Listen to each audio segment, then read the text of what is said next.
Giorno dopo giorno, da quando ho denunciato informalmente a mio padre, che ha portato alla luce della catena gerarchica la situazione, ho iniziato a subire e quel giorno mi ha segnato, cioè sia psicologicamente anche che fisicamente, perché mi ha lasciato dei segni. Giulia Schiff, la 21enne di Mira, ex allieva pilota, che ha denunciato i colleghi di corso per il comportamento durante il battesimo di volo, ha deciso di raccontarsi in esclusiva ai nostri microfoni, insieme al papà Dino e al legale di famiglia che la difende nel processo che vede imputati 8 sergenti dell'aeronautica per reato continuato di lesioni personali, pluriaggravato e in concorso, e in cui è stato citato anche il Ministero della Difesa come responsabile civile.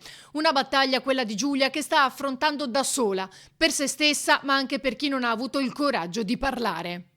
Mi trovo a essere un portavoce di molte persone, io mi sento tradita personalmente, mi ha abbandonata completamente. L'aeronautica si è schierata e non si è schierata con me.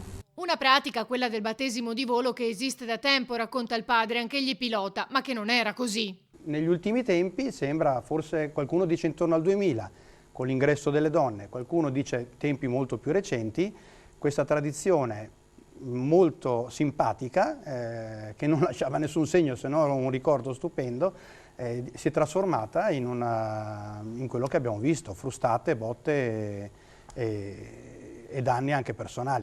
Oltre 100 le frustate contate nel video, racconta l'avvocato Strambelli. Giulia non aveva dato il suo consenso per questo, mentre invece c'è chi l'ha fatto, pur soffrendo, come si sente in questo video che la difesa porterà in tribunale. Video in cui un'allieva piange e dice di provare dolore. Io che dolore, per favore, non così forte! Come no? No, aia!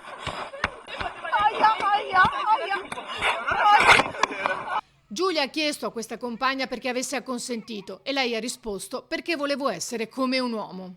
Proprio perché sono donna è ancora più importante il coraggio, la tenacia, la resilienza con cui affronto la mia vita. Questa è la testimonianza di Giulia, in attesa della replica da parte dei difensori degli imputati per sentire anche la loro versione.